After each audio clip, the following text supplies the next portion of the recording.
عندما نتحدث عن البر نعطي الأم نصيبا من ذلك، لكن دعونا نذكر الأب.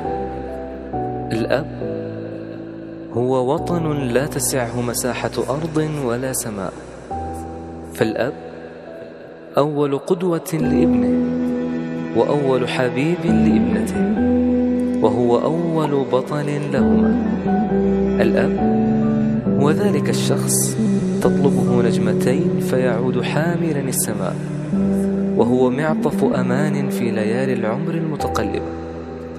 عندما يغضب عليك فهو يتمنى لك الأحسن، وعندما يقتصد عليك فاعلم بأنه يحرم نفسه، وعندما تراه قاسيا فاعلم بأنك لا تتبع نصيحته، وعندما ترفع صوتك عليه فاعلم بأنك قد قتلته. اعتبر هذا المقطع كصافر التذكير للدعاء لوالدك، وادعو له بالخير